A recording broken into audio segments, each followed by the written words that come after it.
Wow, amazing, isn't it? If you need to stretch. I'm going to take this a little bit in a different sort of way. I'd like you to think about dragons. You know, when we think about dragons, we think about horribleness. Mythologically speaking, they represent everything that can actually scare us. Psychologically speaking, though, dragons, what they represent is those things that are keeping us from achieving our goals. This is why some time ago, when I was working at Westmead Hospital, I asked young JP what his dragon looked like. You see, JP, although he was only 14 years old, had lost his will to live. He was depressed and didn't want to go to school anymore. He told me that at school there was a dragon, that was a young boy in year 7 who would bully him mercilessly every single day for no apparent reason. I wish I could tell you at that time that I was able to grab the evidence-based book and tell you how I could actually treat that, but I wasn't able to, because to this day there isn't one. It really bugged me, that thing. I wasn't able to find a single place where they could tell me this is the best treatment to use with this young person. And what I did instead, I found out why that was. You see, what was happening is that every single person that did a study on bullying at this time was using a different measure. And these measures weren't good measures, they were more like hospital surveys. They were about, have you been bullied, yes or no? We knew, as that picture says, that bullying is a lot more complicated than that. There's verbal bullying, there's social bullying, there's all different ways in which a dragon can get you.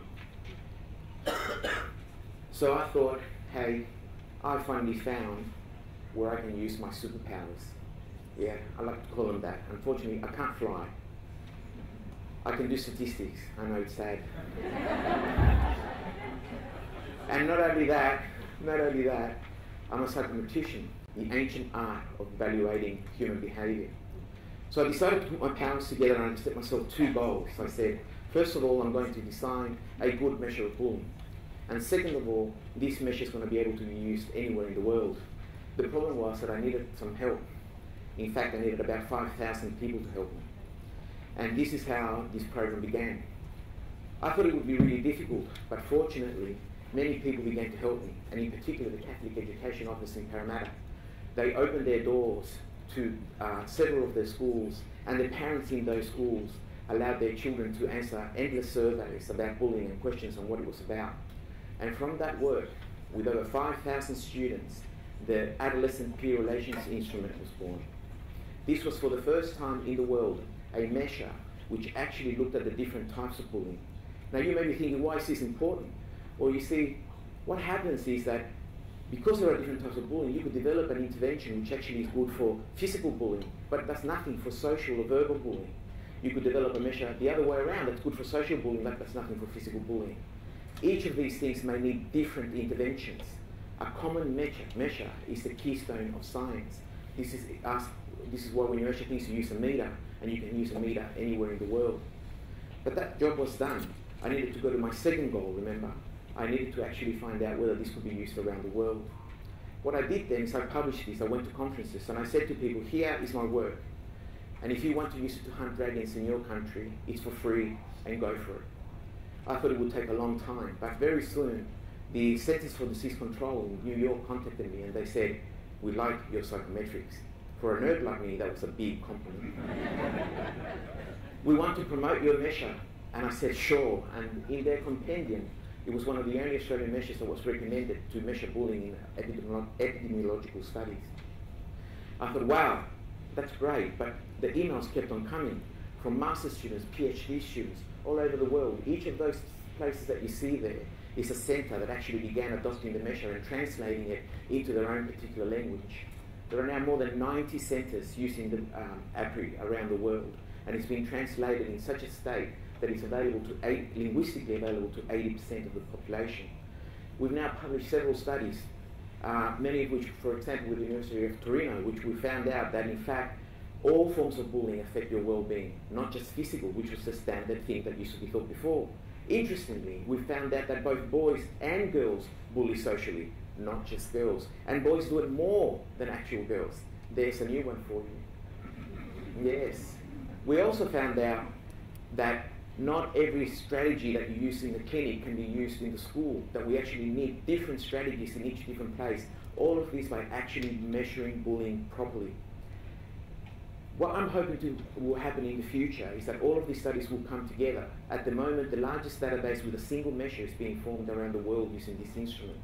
Every single researcher around the world will be able to compare their results irrespective of the language that they actually did their study in, and be able to actually learn from each other. If this intervention worked for this facet of bullying, we can use it for this other facet. So, thanks to JP and his suffering, I must tell you, he did get better, just in case you're wondering. We've been able to develop a measure that actually will prevent bullying around the world and in Australia. And what I want to do is, whenever possible, I want to invite you to come along with me and also help me hunting dragons in school. Thank you.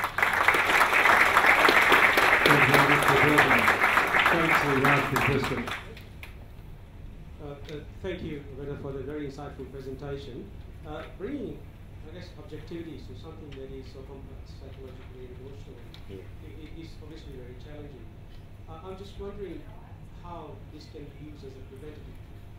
Well, for example, in Bali, in one of their hospitals, what they're doing is that, you see, JP hadn't told anyone he was being bullied because he was ashamed of it. He was this 6-foot boy who was being bullied by a Year 7 boy. And what they're doing in Bali, for example, at the hospital there, is that they're actually using it as a screening tool. Irrespective of what you come with when you're in school, they give you this measure and they find out whether or not you're actually being bullied. Because we now have standards for it, we can say whether you're actually being bullied more than would actually be expected. So therefore, early intervention can be applied straight away.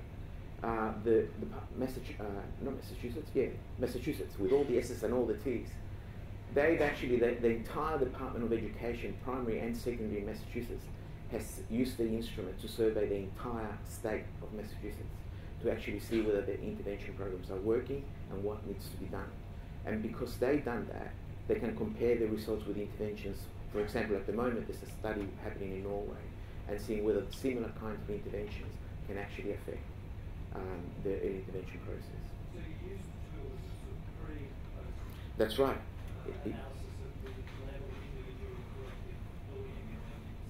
That's right. Yeah, and we can get a measure about bullying as a whole and victimization. Not just the measure measures whether you bully others as well. It's a proper psychological psychometric measure. So it's got all those weird questions that you're answering. And I know they're asking me something here, but I'm not quite sure what it is. But I'll answer it. And then we're able to get those numbers and use it for intervention. It's been slower in Australia. I don't know why we have this cultural thing. Literally, there are 20 countries that are using it, and the 30,000 are mostly in overseas countries. But having said that, there's been Sydney University and also in Western Australia. They're coming on board in relation to having this standardised measure. Absolutely, yes. Thank you. Thank you very much.